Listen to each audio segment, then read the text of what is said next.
So, right behind me, I just finished Plato's Republic, the painting, and I probably should give you a disclaimer, I am not an art major. I'm a PY poli-sci major. So, it's not gonna look like Renaissance painting. It's not gonna look like something you would see hanging up in the Vatican, but it is super pretty.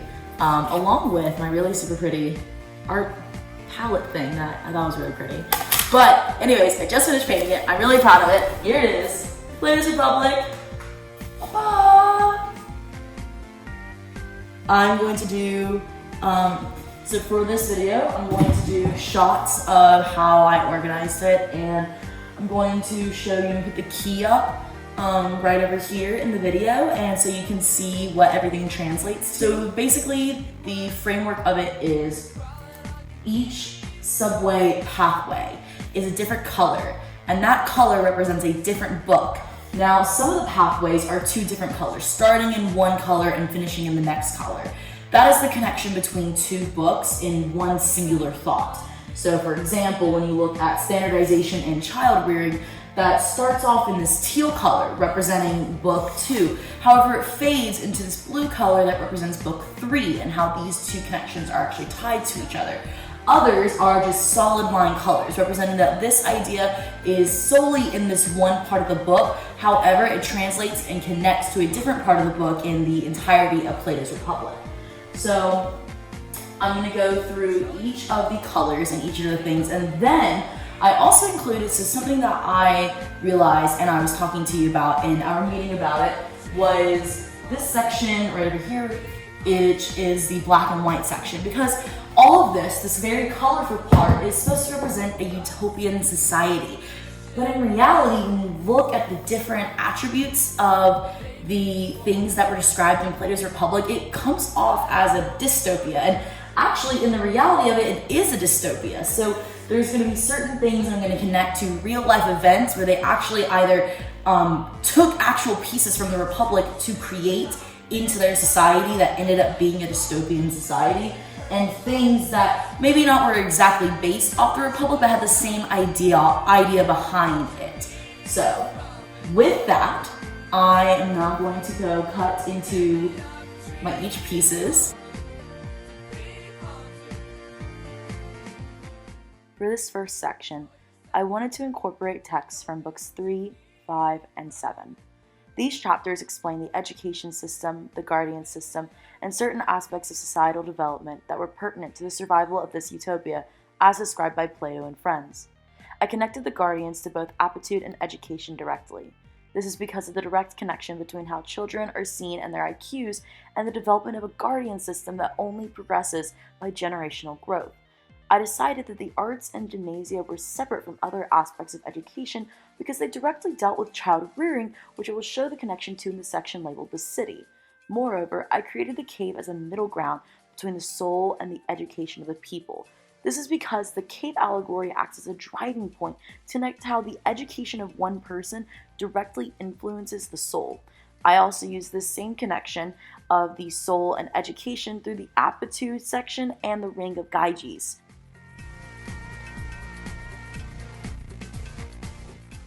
The city connects the group to the individual in a series of stories, regulations, and appointments. The first of these is child rearing and the idea of standardization. In the last section, I mentioned that the arts and gymnasia were directly connected to this. I decided to put this closer to the city rather than education because it dealt with the idea of censorship. This point was driven throughout the second and third books as a way to show that people should act as one unit in knowledge, that they should have the same ideas and be the most efficient together. This idea of child rearing and standardization ties into the myth of the metals. This story describes a system that each person is a different metal that represents a different place in society. I linked this story to a couple of different parts of the city and the soul because of how influential it was to other decisions made. I first tied this story to the participation in society and how people are supposed to interact with the central government. The second ties I make is the myth, participation, and the idea of the philosopher kings. This belief is that there is one group of people more worthy than the rest, and that directly connects to virtue. Virtue is one of the 2 points that are considered sub-themes within the 3 main headings.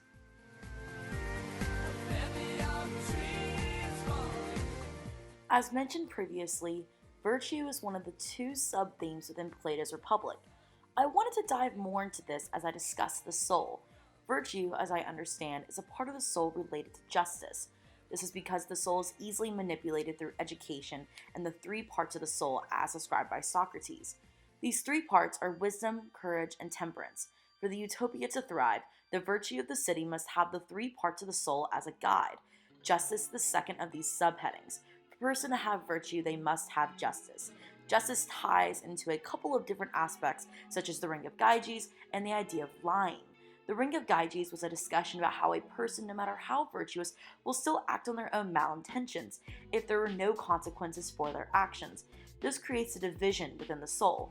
No matter how justice or virtuous one person could be, there will always be this division, where every soul strives for unity but is held back by the reality that no one is perfect in their actions or intentions. This circles back to the idea of the cave.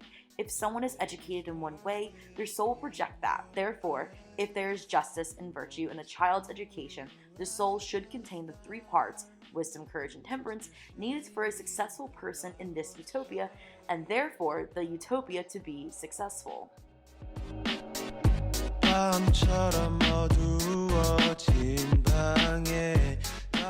This last section acts as a warning for Plato's Republic.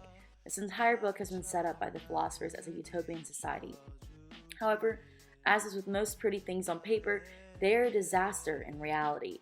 This section directly deals with the disaster that followed. The first connection is between censorship and education. There is a belief that certain parts of education should be censored to push one ideology over another. In Plato's Republic, this was a way to preserve knowledge, but in practice, this withholds vital information to the society. For instance, I grew up in the South and my education on the Civil War was very limited. I didn't know that slavery was the cause for the war until I got to high school, and the subject of slavery was really glossed over to a point where it just didn't seem like a real thing. The next section is the caste system and the soul. In India, there was a very influential system called the caste that acted like the myth of the metals. Certain people were given certain positions that dictated how they would interact with society. People who were disabled were seen as lower than those who were priests and on their way to ascend into true nirvana. By designating certain people with certain degrading positions, there is no room for someone who might be bronze to ascend to silver. Finally, the city and education are tied directly to Nazism in the 1930s and 40s. What's interesting about this is the parallels between Plato's education and the education of Nazi children. See, the idea of sharing women with the best traits, ignoring those who were less intelligent, and giving positions of power to those who were seen as the most competent plays into eugenics. Hitler would force the best women to have Aryan children with the best soldiers, and through programs like the T9 policy, people were sterilized so they were unable to have non-compliant children. It's obvious that Plato's Republic is actually a dystopian setup and has become horror stories in history books throughout the ages.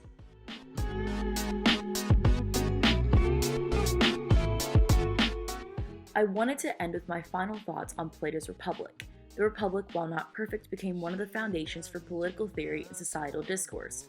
Each section intertwines with the next to showcase the multiple ideas and arguments by each philosopher. While they might disagree, these men's ideas flowed together so that it would all be a singular connected process rather than a segmented idea. This idea of a subway map works so well in this platform because, like most big cities, even if a part looks different or has a different vibe, it is still part of the larger picture. Each section is dependent on the other. Without the soul, you lose education in the city. Without education, the soul has no purpose and the city would fail. Without the city, there is no collective unit, but lost individuals with no foundation for knowledge or wisdom. Ultimately, Plato's Republic is an important piece of literature that continues to impact society, whether for the better or for the worse. I hope you really enjoyed my project. Thank you so much for watching and thank you for a great semester.